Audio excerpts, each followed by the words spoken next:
March 14, 1944, 20,000 feet above Bremen. The Focke-Wulf 190 pilot from Munich spotted the American fighter formation and smiled. Those big, fat Hellcats looked like flying barrels compared to his sleek fighter. He'd heard the other pilots in the mess talking about them. Grumman Iron Works, the Americans called the company. Built them like tanks, flew them like trucks.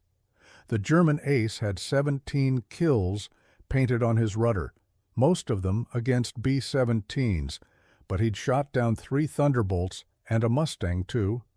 This would be his first Hellcat. He rolled inverted and pulled through, diving from the sun. The American pilots hadn't seen him yet. At 600 yards, still too far for a good shot, he watched the Hellcat formation maintain their weave above the bomber stream. Big radial engines, stubby wings, thick fuselages. They looked wrong somehow, like someone had tried to make a fighter plane but kept adding metal until it was too heavy to be dangerous. The 190 was 2,000 pounds lighter, faster in a dive, quicker in a roll. Physics didn't lie. The pilot from Des Moines, Iowa, saw the 190 first. Lieutenant Jim Patterson had been flying F6F-5 Hellcats for 8 months, first in the Pacific, now over Europe. The Navy had loaned several squadrons to the Army Air Forces for bomber escort duty. Patterson checked his armament panel, all 650s, loaded with the new stuff. Armor-piercing incendiary rounds that the ordnance guys called API.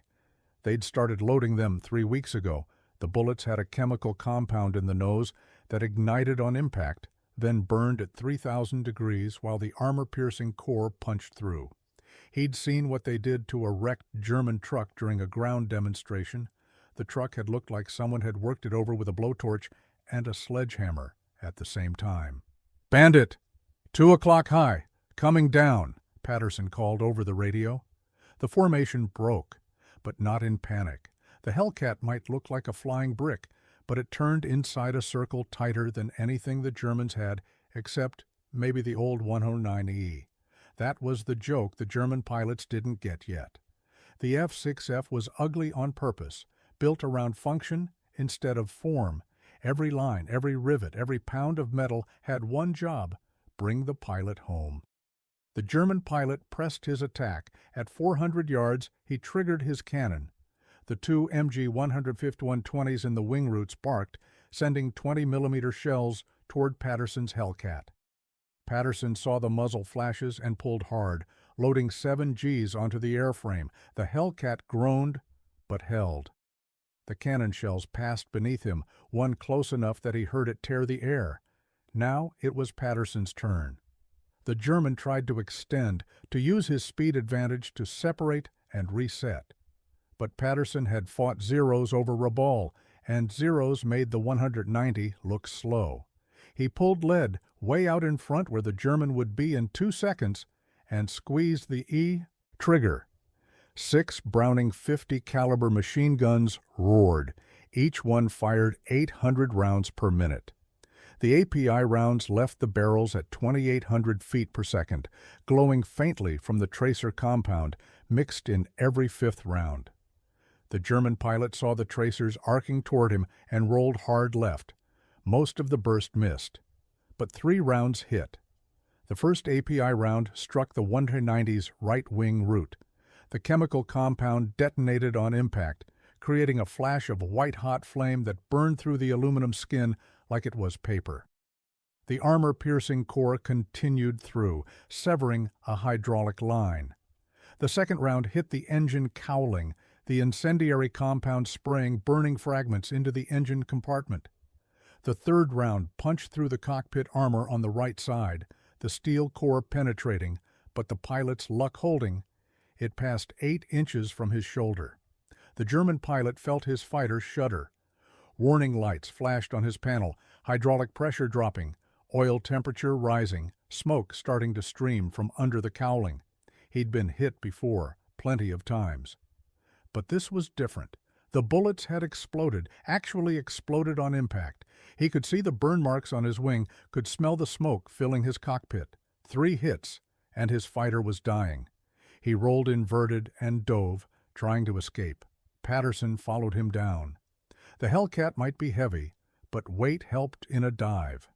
The American fighter accelerated smoothly, its massive Pratt & Whitney R2800 engine thundering at war emergency power. 2,800 horsepower pushed 18,000 pounds of fighter through the air like a sledgehammer falling from heaven. The German pilot from Munich had a decision to make. His base was 40 miles away. The engine was overheating badly now, temperature gauge pegged in the red. The hydraulics were gone, making the controls heavy, sluggish. He could try to make it home, or he could bail out over enemy territory. Pride said, fly. Survival said, jump. At 10,000 feet, with the engine starting to seize, survival won. He jettisoned the canopy, released his harness, and rolled out into the cold March sky.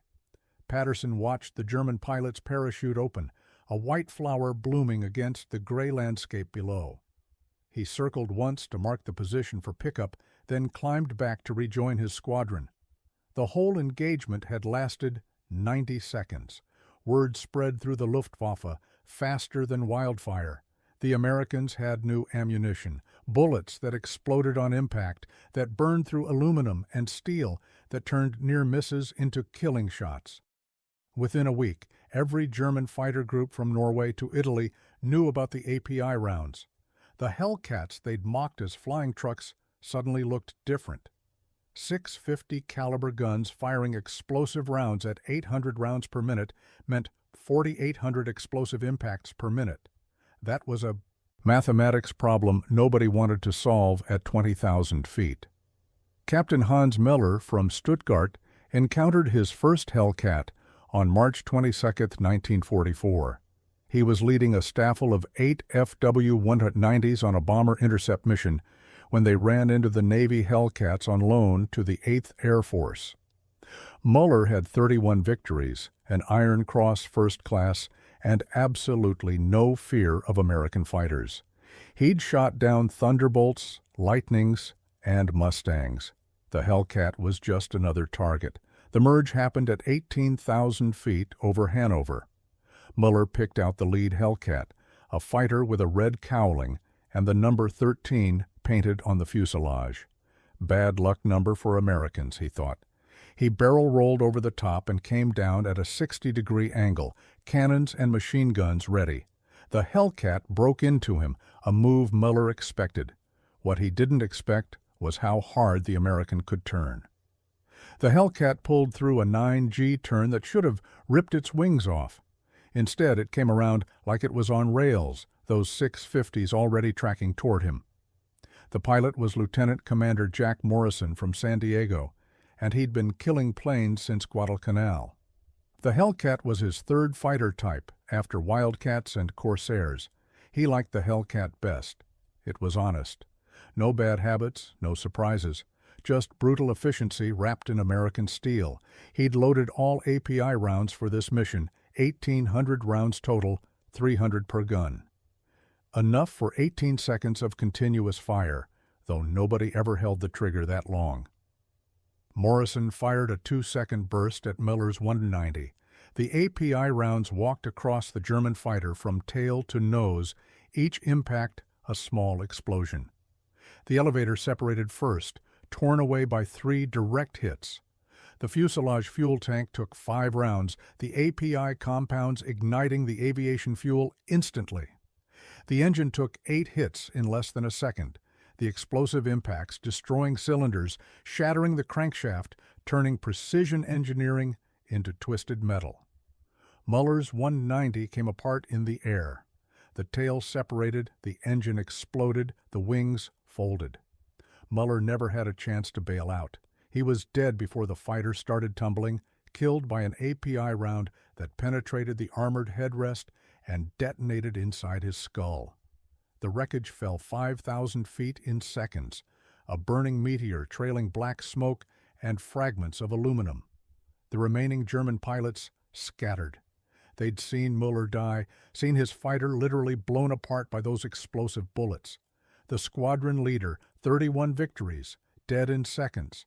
The Hellcats pursued, methodical and relentless.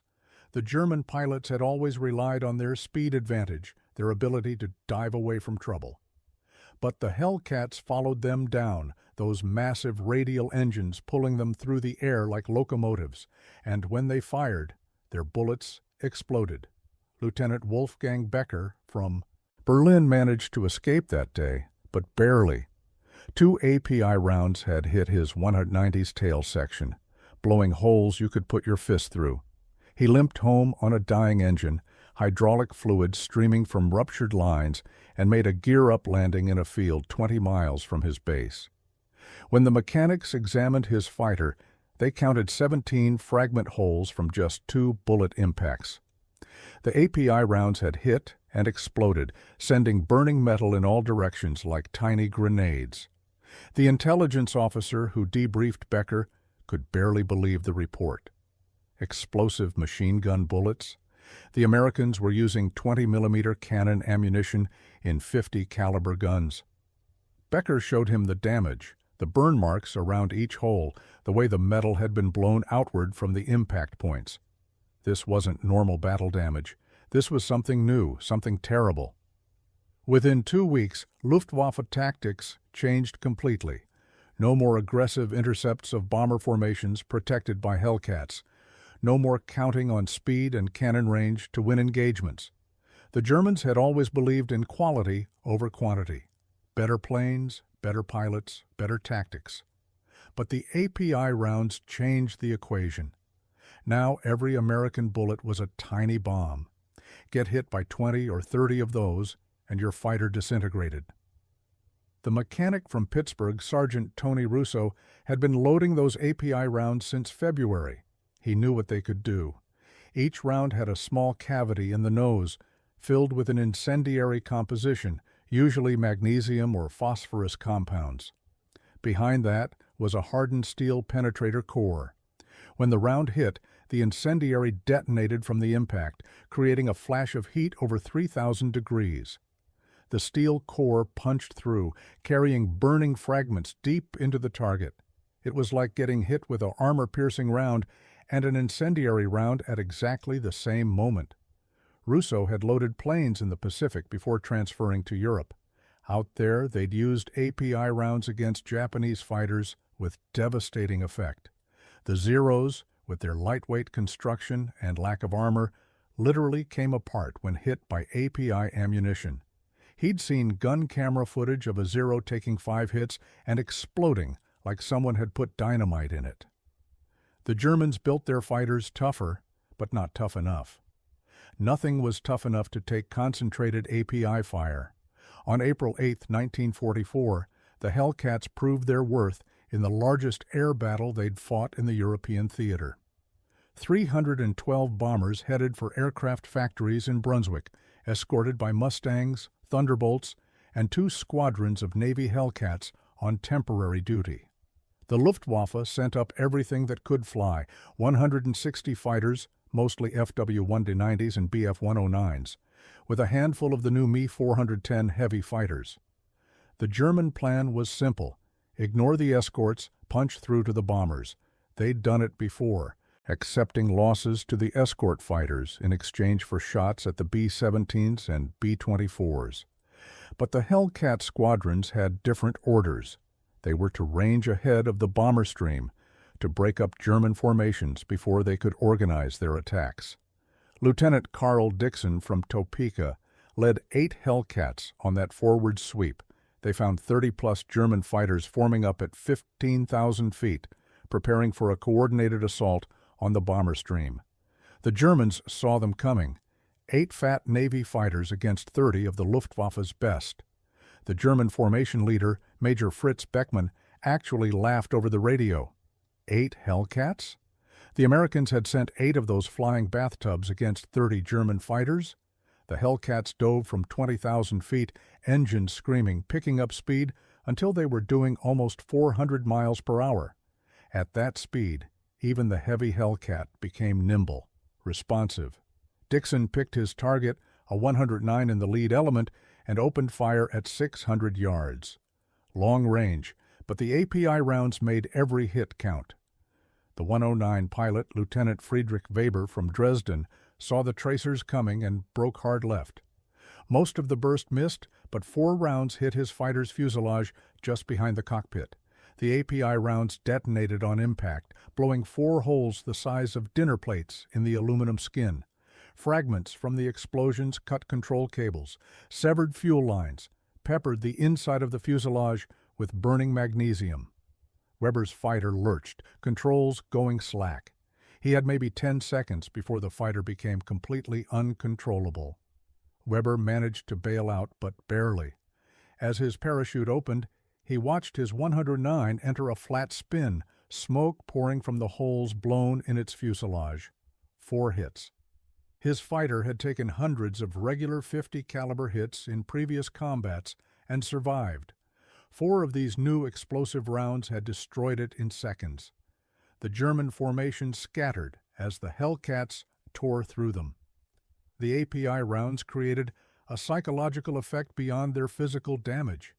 Every hit produced a bright flash, visible even in daylight. Pilots could see their wingmen's fighters lighting up like flashbulbs as the rounds impacted and detonated. It was terrifying, watching aircraft spark and flash as they were torn apart by explosive bullets.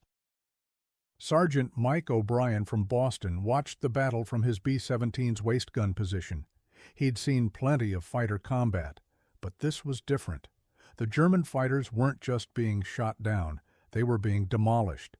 He saw a 190 take a long burst from a Hellcat, maybe 20 hits along its fuselage and wing.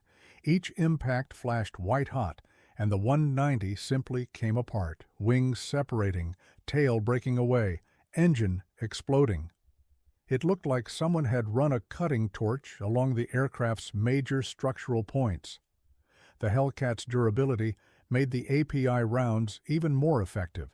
German pilots were used to fighters that couldn't take punishment, that had to avoid getting hit at all costs. The Hellcat could absorb tremendous damage and keep flying, which meant its pilots could press attacks longer, fire from better angles, take risks other fighters couldn't. Combined with the API rounds, it created a perfect storm of lethality. Lieutenant Jim Thompson from Duluth proved this 15 minutes into the Brunswick battle. A 109 got on his tail, cannon rounds slamming into his Hellcat's rear fuselage and tail. Thompson's fighter shuddered, elevators damaged, rudder shot full of holes. In any other fighter, he'd be dead or bailing out. But the Hellcat's massive structural strength kept it together. Thompson managed a barrel roll that the damaged fighter shouldn't have been capable of, bringing his guns to bear on the surprised German pilot. Thompson's API rounds caught the 109 in the cockpit area. The first 2 rounds shattered the canopy, the incendiary compounds spraying burning magnesium into the cockpit. The next 3 punched through the instrument panel, destroying gauges, severing electrical connections, igniting hydraulic fluid. The German pilot, Sergeant Hans Müller from Hamburg, was hit by fragments from the 5th round when it detonated against his armor plate. The fragments, burning at 3,000 degrees, went through his flight suit like it wasn't there. He died screaming, his fighter falling out of control toward the German countryside below. The Brunswick mission cost the Luftwaffe 43 fighters destroyed, another 27 damaged beyond repair. The Hellcats, those mocked flying trucks, shot down 11 German fighters while losing only 2 of their own. Both Hellcat losses came from concentrated cannon fire from multiple attackers, and even then, one pilot survived to become a prisoner of war. His Hellcat had taken over 200 cannon shell hits before finally giving up. The numbers told the story. When Hellcats fired regular .50 caliber ammunition, it took an average of 360 rounds to destroy an enemy fighter. With API rounds, that number dropped to less than 40. A 2-second burst, putting 20 rounds on target, was usually fatal. The explosive impacts created damage far beyond what simple kinetic energy could achieve. Major Wilhelm Steinberg, commanding JG-4, wrote in his diary that night about the changing war. The Americans had always relied on quantity over quality, overwhelming German skill with sheer numbers. But now, they had both. The Hellcat was tougher than anything in the sky, and those damned explosive bullets meant every farm boy from Nebraska could shoot down Germany's best pilots. It wasn't fair, he wrote. But then, nothing about war was fair. The pilot from Mississippi didn't think about fairness. Lieutenant Bobby Ray Jackson had grown up hunting deer in the Delta, learned to shoot before he could properly read. The API rounds reminded him of hunting. You only needed one good hit if you put it in the right place. His Hellcat carried 1,800 rounds, and he made every burst count. In 6 weeks over Europe, he shot down 7 German fighters, all with API ammunition. The gun camera footage showed the same thing every time. Bright flashes as the rounds impacted, pieces of aircraft flying off, fires starting instantly. Jackson's most memorable kill came on April 15, 1944. He caught a brand-new Me-410 heavy fighter trying to sneak through to attack stragglers from a bomber formation. The 410 was fast, heavily armed with cannon and machine guns designed to destroy bombers. But it was also big, less maneuverable than single-engine fighters. Jackson dove from above and behind, opening fire at 400 yards. The API rounds walked along the 410's spine from tail to cockpit. The tail gunner's position exploded in a shower of sparks and flame.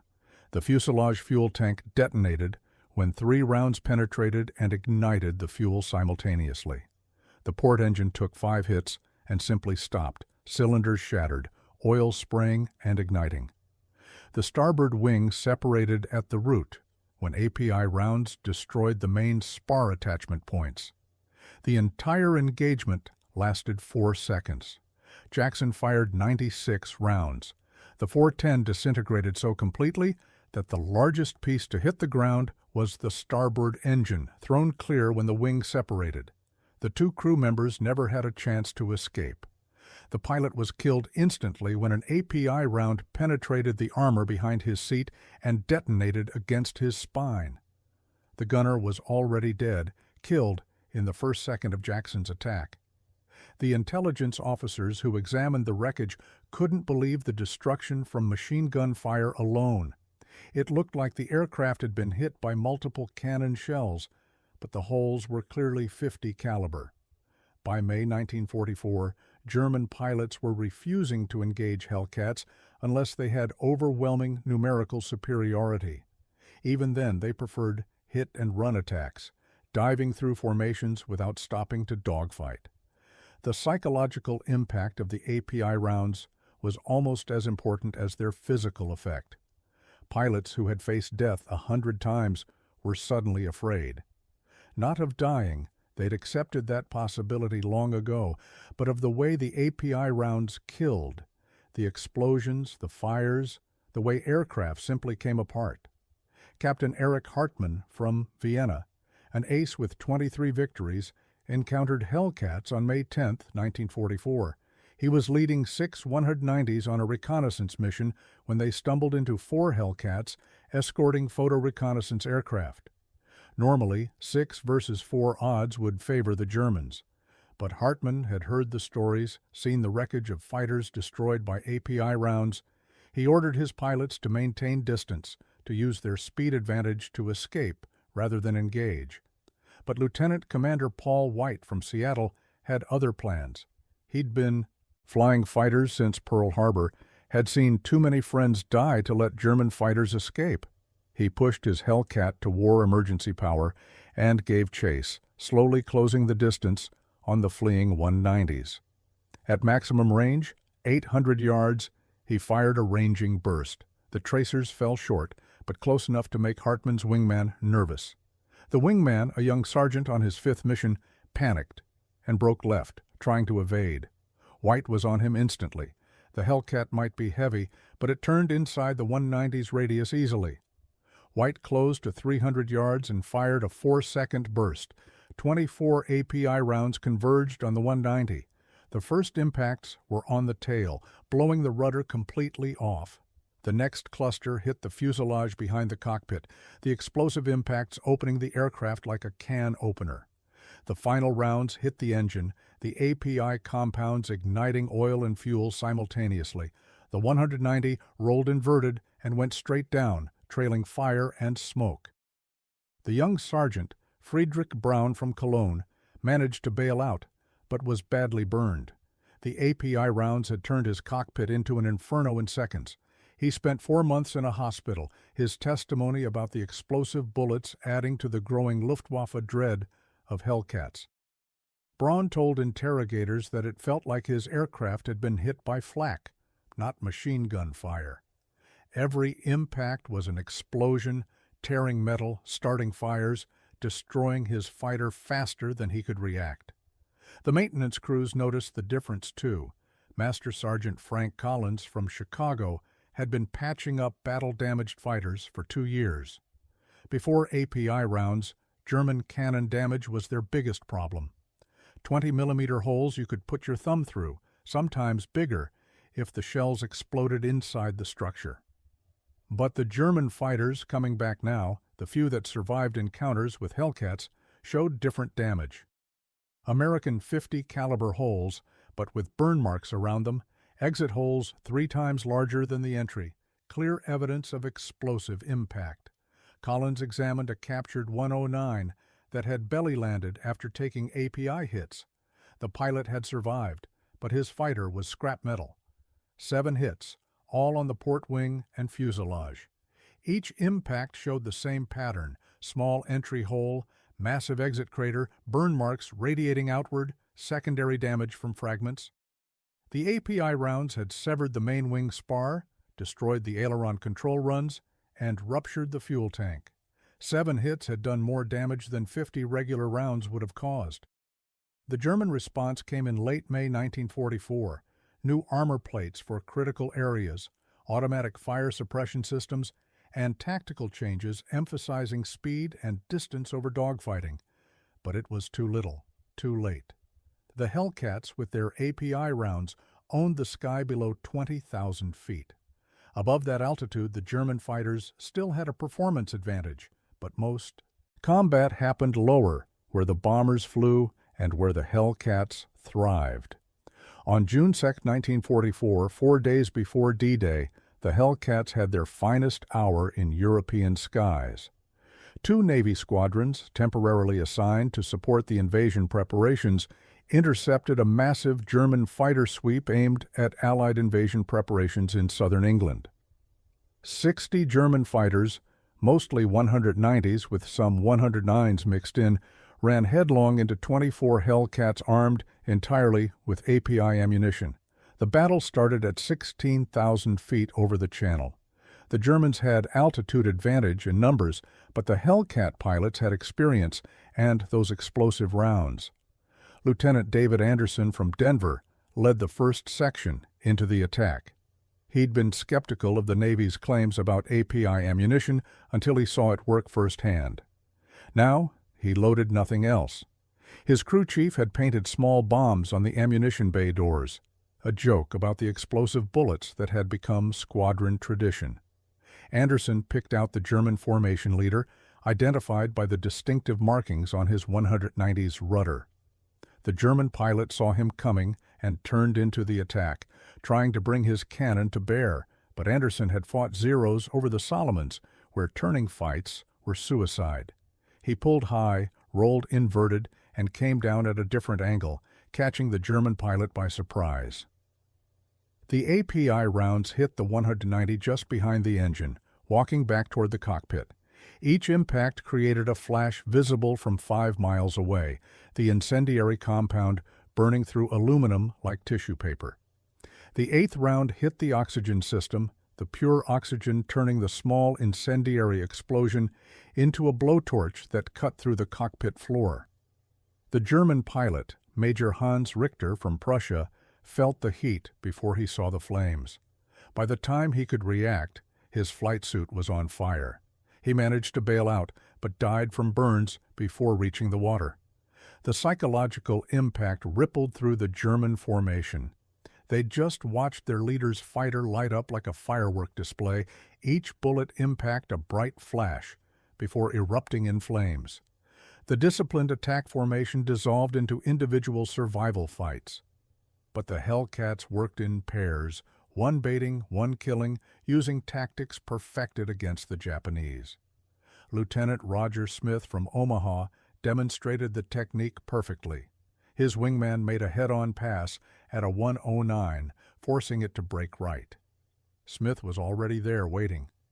The 109 flew directly into his gun sight. Smith fired a 3-second burst, 120 rounds of API ammunition.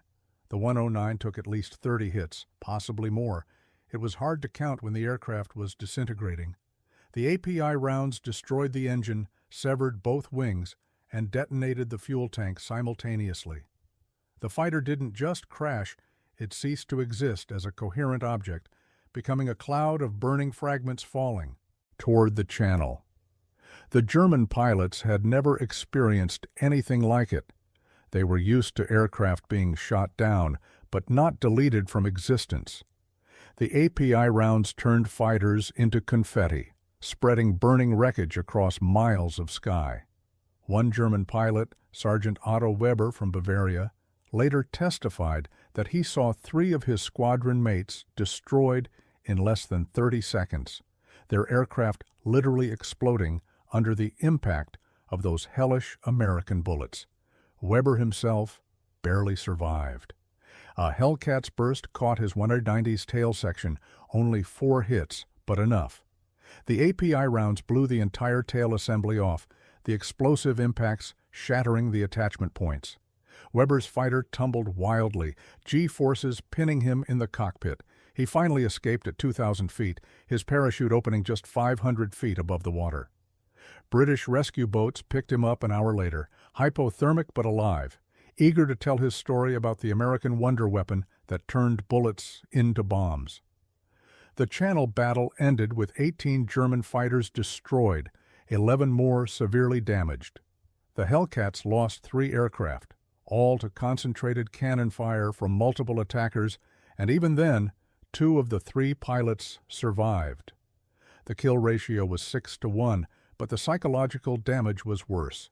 The German pilots who survived spread the word, avoid the Hellcats at all costs. Their bullets explode.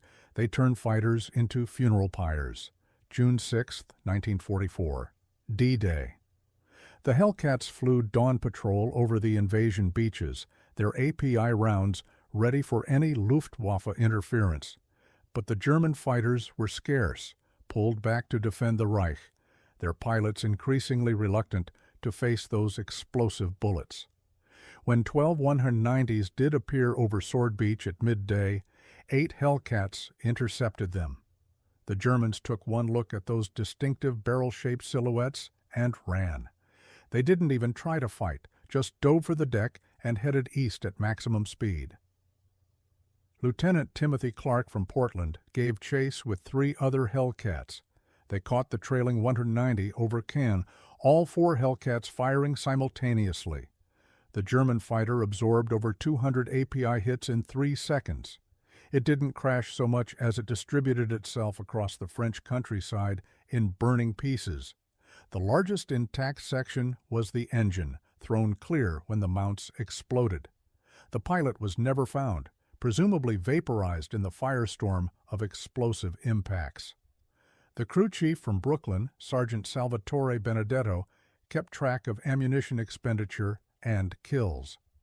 Before API rounds, his squadron averaged 400 rounds per kill. After switching to API, that dropped to 60 rounds per kill.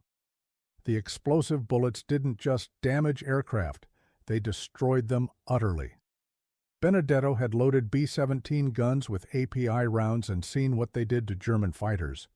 But the concentrated fire from 650s on a Hellcat was something else entirely. It was like watching aircraft get hit by invisible flak bursts. By July 1944, the Luftwaffe had essentially conceded daylight air superiority below 20,000 feet wherever Hellcats operated. They still flew, still fought, but carefully, reluctantly, avoiding those stubby Navy fighters whenever possible. The German pilot who had laughed at the Hellcat's appearance in March was either dead or reformed. The flying truck had become a flying destroyer, its API rounds turning every burst into a potential death sentence. Lieutenant Hans Zimmermann from Dusseldorf survived 3 encounters with Hellcats firing API rounds. Each time his fighter was so badly damaged it had to be scrapped. 23 hits total across 3 battles. His mechanics marveled that he survived at all. The API impacts had blown holes you could put your head through, started fires that burned even after landing, turned precision aircraft into Swiss cheese. Zimmermann developed a nervous tic, his left eye twitching whenever he heard aircraft engines. The squadron doctor diagnosed combat fatigue, but Zimmermann knew better. It was Hellcat fatigue, fear of those explosive bullets that turned the sky into a killing field. The ordnance officer from Detroit, Captain Michael Kowalski, had been skeptical when the API rounds first arrived. Machine gun bullets that exploded? It sounded like propaganda. But the combat reports didn't lie. The gun camera footage didn't lie. German fighters were coming apart under API fire like they were made of paper. Kowalski calculated that a 1-second burst from a Hellcat 6 guns put 40 API rounds on target. 40 small explosions, 40 armor-piercing cores, 40 chances to sever something vital. No fighter ever built could survive that kind of punishment. August 15, 1944, the invasion of southern France. Hellcats from 3 Navy carriers provided air support, their magazines loaded entirely with API ammunition. The Luftwaffe in southern France was already depleted, but they scrambled everything available, 32 fighters, mostly 109s with a few 190s. They ran into 40 Hellcats over the Rhone Valley. Lieutenant Charles Murphy from Pittsburgh led his division into the first merge. The Germans tried to use vertical maneuvers, zoom climbing to escape the Hellcats' guns. But Murphy had learned to lead targets in the vertical plane, calculating where the climbing fighter would be when his bullets arrived. He fired at seemingly empty sky, and 2 seconds later a 109 flew directly into the stream of API rounds. The effect was instantaneous and catastrophic. The 109's nose dissolved as API rounds destroyed the engine, the incendiary compounds igniting fuel and oil simultaneously. The cockpit took 4 hits, the explosive impacts destroying instruments, controls, and the pilot in a fraction of a second. The wings separated when API rounds severed both main spars. The tail fell off independently, cut free by explosive. Impacts at the attachment points. What had been a fighter became a cloud of burning debris in less than 3 seconds. Murphy's wingman, Ensign Robert Taylor from Houston, got his first kill 30 seconds later.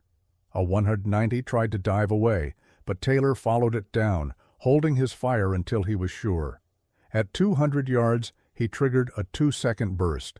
The API rounds concentrated on the 190's fuselage just behind the cockpit. The explosive impacts opened the aircraft like a zipper, the fuselage splitting along the line of impacts. The 190 broke in half, the forward section with the engine and pilot tumbling one direction, the tail and wings going another. Taylor watched both pieces hit the ground separately, almost a quarter-mile apart. The intelligence summary from that day's fighting noted a curious fact. Of the 14 German fighters shot down, only 3 pilots survived to become prisoners. The API rounds were so destructive that pilots often died before they could bail out, killed by explosive impacts, burning fragments, or catastrophic structural failure. The bullets that exploded on impact didn't just shoot down aircraft. They deleted them and their pilots from existence. Sergeant William Davis from Kansas City was a bomber gunner who witnessed Hellcats in action on August 20, 1944.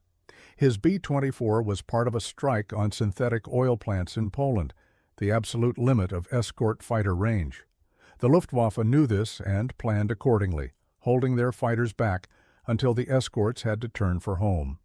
But 8 Hellcats had been fitted with drop tanks, extending their range just enough to stay with the bombers. When 40 German fighters attacked the unescorted bombers, those 8 Hellcats were all that stood between the Luftwaffe and a massacre. Davis watched from his tailgun position as the Hellcats tore into the German formation. The API rounds created a light show visible from miles away, each impact a bright flash against the gray sky.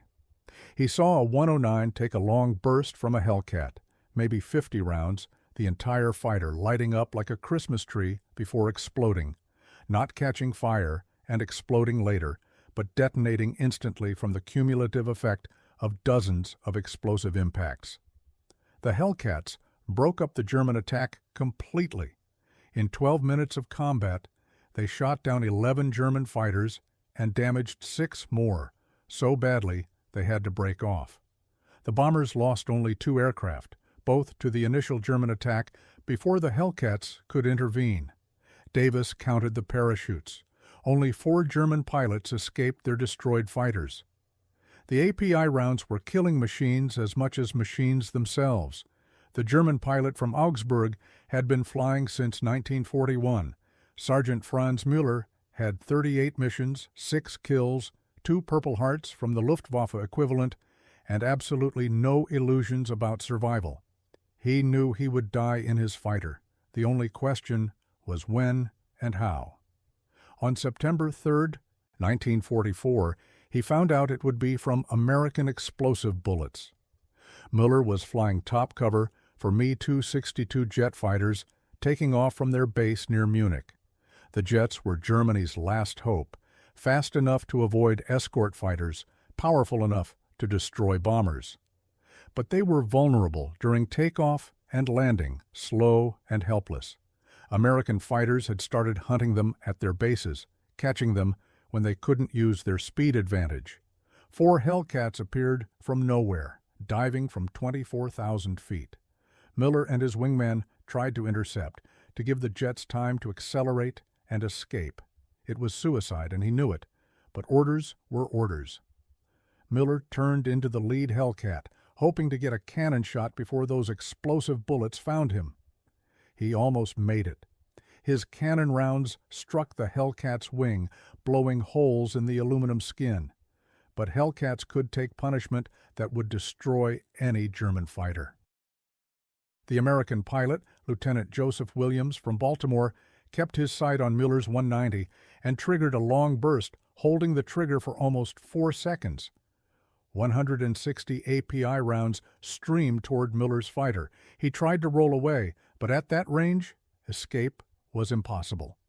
The first rounds hit his port wing, explosive impacts, walking from wingtip to wing root. The wing didn't just separate, it shattered, aluminum skin peeling away, ribs and spars breaking apart, fuel spraying from ruptured tanks. The next cluster of rounds hit the fuselage, each impact a small explosion that opened holes the size of basketballs. Müller felt the heat as rounds detonated behind his seat, the armor plate that had saved him so many times now becoming shrapnel as API rounds blasted it apart. The final rounds hit the engine. 18 cylinders of precisely machined aluminum and steel became so much scrap metal in half a second. The API compounds ignited oil, fuel, and hydraulic fluid simultaneously. The engine didn't just stop, it exploded, the cowling blowing off, cylinders thrown in all directions, the propeller windmilling free before separating entirely. Müller had maybe 2 seconds to escape before his fighter completed its transformation from aircraft to debris. He pulled the canopy release. Nothing. Explosive fragments had jammed the mechanism. He tried to break the plexiglass with his fists, desperation giving him strength. The plexiglass cracked but held. The 190 was spinning now, centrifugal force pinning him to the seat. The altimeter unwound through 5,000 feet, 4,000, 3,000. At 1,500 feet, still fighting to escape, Franz Müller became another statistic in the API ammunition effectiveness reports. The Me-262s escaped that day, but the lesson was clear. Even Germany's wonder weapons couldn't operate without conventional fighter protection, and conventional fighters couldn't survive against Hellcats firing API rounds. The equation was simple and brutal. Every burst of API ammunition was potentially lethal. Every Hellcat carried enough ammunition for 18 seconds of fire. In those 18 seconds, it could pump out 1,800 explosive bullets. Nothing could survive that storm of destruction. Lieutenant Colonel Richard Johnson from Virginia commanded a Hellcat squadron during the fall of 1944. He'd started the war flying P-40s in North Africa, transferred to P-47s for D-Day, and finally got Hellcats in August. He loved them immediately. They weren't pretty, weren't fast, weren't elegant. But they were absolutely lethal, especially with API ammunition. Johnson described them as flying battleships, able to take hits that would destroy other fighters and dish out punishment that seemed impossible from machine guns alone. Johnson's squadron proved the point on October 12, 1944, during a massive fighter sweep over the Ruhr Valley. They encountered a mixed formation of German fighters, 109s, 190s, and even some older 110 heavy fighters pulled from training units. The Germans had local numerical superiority, 40-plus fighters against Johnson's 16 Hellcats. The old Johnson, flying P-47s with regular ammunition, would have been cautious, careful. But with Hellcats and API rounds, he attacked immediately. The merge was violent and chaotic. Johnson found himself in a turning fight with two 109s, both trying to sandwich him. He pulled into a climbing spiral, using the Hellcat's superior slow-speed handling to gain angles. At the top of the spiral, hanging on his prop, he snapped the nose down and fired at the trailing 109. The API rounds caught it perfectly, walking from spinner to tail in a line of explosive impacts. The 109 literally came apart at the seams, major components separating as the explosive bullets destroyed structural attachment points. The second 109 tried to run, diving away at full throttle. Johnson followed, the heavy Hellcat accelerating smoothly in the dive. At 400 miles per hour, control forces that would have overwhelmed other fighters were manageable in the F6F. Johnson closed to 100 yards, point-blank range, and fired a 1-second burst. 40 rounds of API ammunition hit the 109 in the space of a dinner table. The fighter ceased to exist as a coherent object, transforming instantly into a cloud of burning aluminum confetti. The squadron after-action report credited Johnson's Hellcats with 19 confirmed kills, 7 probables, and 11 damaged. They'd expended approximately 24,000 rounds of API ammunition. That worked out to 1,200 rounds per confirmed kill, but Johnson knew the real number was much lower. Most of those rounds had been fired at extreme range or in deflection shots. When Hellcat pilots got good shooting positions, the API rounds were incredibly efficient. One pilot had destroyed a 190 with just 23 rounds, counted from his gun camera footage. 23 explosive bullets to delete a fighter from existence. The German pilots were breaking, not physically. They still flew, still fought when cornered, but psychologically the API rounds had broken their spirit. Veterans who had survived 4 years of war were requesting transfers to ground units. New pilots, hearing the stories, flew their first missions already defeated. The Hellcat had become a boogeyman, its explosive bullets the stuff of nightmares. Lieutenant Wilhelm Hoffmann from Heidelberg wrote his last letter home on November 2, 1944. He'd been flying for 2 years, had 12 victories, had survived being shot down 3 times. But he knew his luck was running out. The Americans had too many planes, too many pilots, and those damned explosive bullets. He wrote to his wife that dying didn't frighten him, but the way pilots died now did.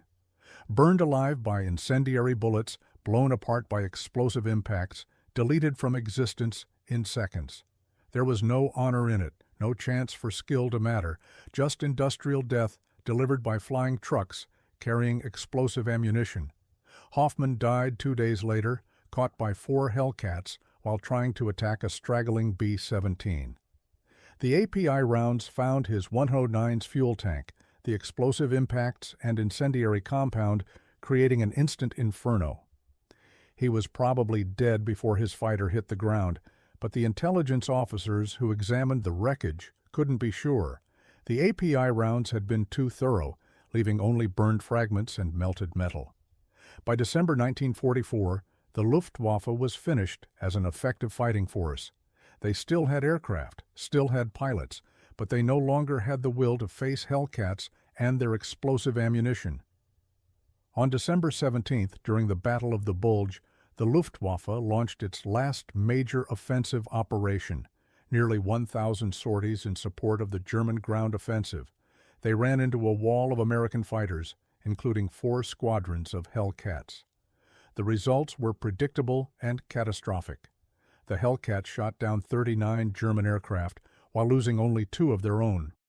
The API rounds turned the sky over the Ardennes into a shooting gallery. German fighters fell burning from the sky, destroyed by explosive bullets that turned near misses into kills, grazing hits into fatal damage. One Hellcat pilot, Lieutenant Frank Peterson from Seattle, shot down 4 German fighters in 6 minutes, expending only 320 rounds total. The API ammunition made every burst count. Captain James Mitchell from Atlanta flew his last combat mission on Christmas Eve 1944. He'd been flying Hellcats for 10 months, had 19 confirmed kills, all with API ammunition. On this mission, escorting bombers to Frankfurt, his squadron encountered what was left of JG-7, Germany's first jet fighter unit flying Me-262s. The jets were faster than anything the Americans had, capable of 540 miles per hour. But they still had to slow down to aim and fire at bombers, and that's when the Hellcats struck. Mitchell caught a 262 just as it completed its firing pass on a B-17. The jet pilot tried to accelerate away, but Mitchell had positioned himself perfectly, already in firing position as the jet crossed his nose. He fired a 4-second burst, 160 rounds of API ammunition. At 600 miles per hour of closure speed, the 262 flew through a wall of explosive bullets. The effect was spectacular and terrible. The 262's thin aluminum skin offered no protection against API rounds. The port engine exploded as dozens of rounds detonated inside it. The cockpit section was riddled with explosive impacts, the pilot killed instantly by multiple API rounds detonating inside the pressurized cockpit. The starboard wing separated when explosive bullets destroyed the main spar. The tail section fell off independently. What had been Germany's most advanced fighter became several tons of burning wreckage falling on Frankfurt suburbs. The war in Europe had 4 months left, but for practical purposes, the Luftwaffe was already dead. The combination of Hellcats and API ammunition had created an impossible situation. German fighters couldn't dogfight the heavily armed and armored Hellcats. They couldn't run from them. The Hellcat was fast enough to catch anything in a dive. They couldn't absorb damage from API rounds that exploded on impact. Every engagement was potentially fatal. Every burst of those explosive bullets, a possible death sentence. January 14, 1945. Lieutenant Robert Brown from Phoenix led 12 Hellcats on a fighter sweep over Munich. They found no aerial opposition. The Luftwaffe fields below were full of aircraft, lined up in neat rows, but none took off to fight. Brown led his squadron in a strafing attack, their API rounds turning parked aircraft into burning wreckage. Each pass destroyed dozens of fighters and bombers, the explosive bullets cooking off ammunition, igniting fuel, turning aluminum into smoke and flame. The German ground crews could only watch. They'd spent months maintaining those aircraft, keeping them ready for pilots who no longer wanted to fly them. The explosive American bullets made resistance pointless. One mechanic, interviewed after the war, said watching Hellcat strafe with API rounds was like watching the devil's own thunderstorm. Each bullet impact was lightning, burning, exploding, destroying. In 10 minutes, the Americans destroyed what it had taken years to build. The end came with a whimper, not a bang. By March 1945, Hellcat pilots were having trouble finding targets. The Luftwaffe had essentially ceased to exist its pilots dead, captured, or hiding, its aircraft destroyed or grounded for lack of fuel. The API rounds had been almost too effective, destroying not just machines, but the will to fly them. Lieutenant David Anderson from Columbus flew his last mission on April 20th, 1945. His squadron swept over southern Germany, searching for any remaining Luftwaffe activity. They found nothing. Empty airfields, burned hangars, wrecked fighters pushed to the sides of runways. The war was effectively over. The explosive bullets that had seemed like science fiction a year earlier had helped end the Luftwaffe's resistance. Anderson had started flying Hellcats in January 1944, when German pilots still laughed at the ungainly American fighters. He'd fired his first API rounds in March, watched his first German fighter explode from their impact. In 13 months, he'd shot down 22 enemy aircraft, all with API ammunition. He'd averaged 54 rounds per kill, a testament to the explosive bullet's effectiveness. May 8, 1945, VE Day. The war in Europe was over. The Hellcats had played their part, their API rounds helping to sweep the Luftwaffe from the skies. The statistics were staggering. Hellcat squadrons in Europe had shot down over 400 German aircraft while losing fewer than 40 of their own. The average ammunition expenditure per kill with API rounds was 96 rounds, compared to over 400 with conventional ammunition. But the numbers only told part of the story. The psychological impact of API ammunition had been profound. German pilots who had faced death fearlessly for years had been broken by bullets that exploded on impact. Veterans had refused to fly. New pilots had surrendered rather than face those explosive rounds. The Hellcat, that mocked flying truck, had become the Luftwaffe's nightmare. Master Sergeant Tom Williams from Cleveland had loaded API ammunition for the entire European campaign. He'd personally supervised the loading of over 2 million rounds, each one a potential German fighter destroyed, a potential American bomber saved. After the war, he met a former Luftwaffe pilot at a veterans reunion in 1965. The German, Hans Miller, had survived being shot down by a Hellcat, firing API rounds. He told Williams that the explosive bullets had been the most terrifying weapon he'd faced. Not because they killed, everything in war killed, but because of how they killed, instantly, completely, finally. The Hellcat's reputation followed it home. Navy pilots who had never flown in Europe heard the stories. The explosive bullets that turned fighters into confetti, the German aces who ran rather than fight, the way enemy aircraft simply came apart under API fire. It became legend, part of the Hellcat's mystique. Colonel Robert Johnson, who had commanded Hellcats in Europe, wrote in his memoirs about the API ammunition. He called it the most significant advance in fighter armament of the war. Not radar, not jet engines, not better gun sights, explosive bullets. They had turned every pilot into a marksman, every burst into a potential destruction. The Germans had better planes in many ways, better trained pilots early in the war, better tactics. But they couldn't overcome bullets that exploded on impact. The technical. Reports told the scientific side. API rounds combined 3 killing mechanisms in one bullet. The incendiary compound created intense heat, starting fires, igniting fuel and hydraulic fluid. The explosive impact damaged structure far beyond the bullet's diameter, creating holes many times larger than conventional rounds. The armor-piercing core continued through, ensuring penetration even of armored components. Together, they created synergistic destruction that no aircraft could withstand. Lieutenant William Davis from San Antonio had flown Hellcats with both conventional and API ammunition. The difference, he said, was like switching from a sledgehammer to a cutting torch. Conventional rounds beat aircraft to death, requiring hundreds of hits to ensure destruction.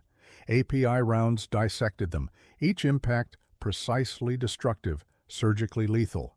He'd shot down a 109 with 17 API rounds, counted from his gun camera. 17 explosive bullets to turn a fighter into burning scrap. The cost had been significant. API ammunition cost 3 times as much as conventional rounds. The special manufacturing process, the incendiary compounds, the hardened penetrator cores, all added expense. But the effectiveness made it worthwhile.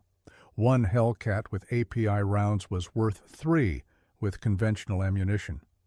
The Navy calculated that API ammunition had saved over 200 American bombers and their crews, worth far more than the extra cost of explosive bullets. The Germans had tried to develop their own explosive machine gun rounds, but never succeeded in mass production. They had excellent cannon ammunition, but cannon had lower rates of fire, less ammunition capacity. The American solution, making every .50 caliber bullet a tiny bomb, proved more effective. 6 guns firing 800 rounds per minute each, all with explosive bullets, created a volume of destruction no cannon could match. The Hellcat went on to serve in the Pacific, where its API rounds proved equally effective against Japanese aircraft. But it was in European skies that the combination reached its deadliest potential. German fighters were tougher than Japanese planes, their pilots often more experienced.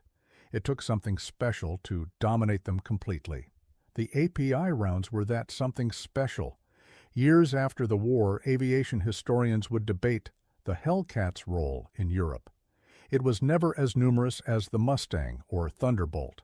It was on loan from the Navy, a temporary solution to a fighter shortage. But pound for pound, bullet for bullet, it might have been the most effective fighter in European skies. Not because of speed or maneuverability or altitude performance, but because of those explosive bullets that turned every burst into potential annihilation. The German pilots who survived never forgot. At a reunion in Munich in 1975, elderly Luftwaffe veterans still spoke of Hellcats with respect and fear. The American flying trucks with bullets that exploded. Several admitted they had nightmares for years after the war, dreams of their aircraft lighting up with explosive impacts, coming apart in the air. The API rounds had killed their friends, destroyed their squadrons, ended their air force. But more than that, the explosive bullets had killed their confidence, their belief that skill and courage could overcome material disadvantage. One veteran, former Major Eric Schultz, gave a speech at that reunion. He said the Hellcat with API rounds represented everything they had feared about American industrial might. Not just the ability to build thousands of aircraft, but the ability to make every bullet special, every round a precision weapon. The Germans had fought with skill and courage, the Americans had fought with explosive bullets and flying tanks. The outcome was never really in doubt. The last combat veteran Hellcat pilot to fly in Europe, Admiral James Patterson, died in 2003. In his final interview, he was asked about the API ammunition. He smiled and said it was like cheating, but in war, everyone cheats if they can.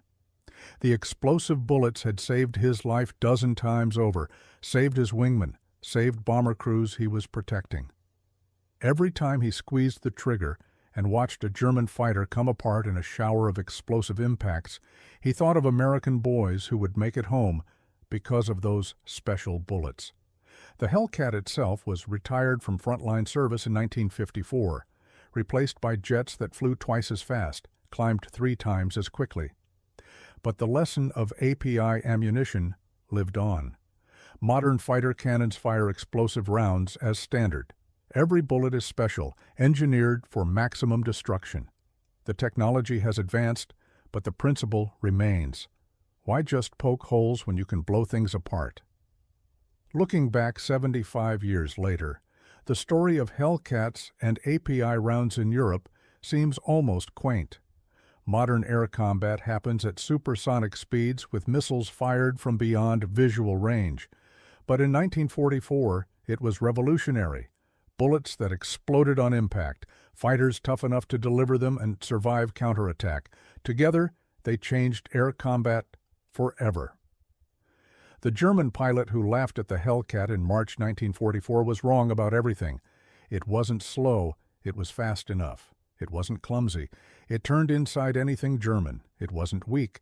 It could absorb punishment that would destroy any Axis fighter. And those 50 caliber guns weren't pop guns. With API ammunition, they were 6 explosive bullet hoses that could delete a fighter from existence in seconds. The Hellcat's European service was brief, less than 18 months from first combat to war's end. But in that time, it proved that sometimes the unglamorous solution is the best solution. Not the fastest fighter, or the highest flying, or the best looking, but the toughest, most reliable, most heavily armed.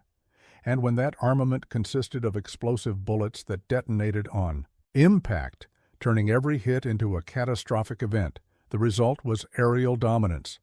The numbers tell one story: 412 confirmed kills against 37 losses.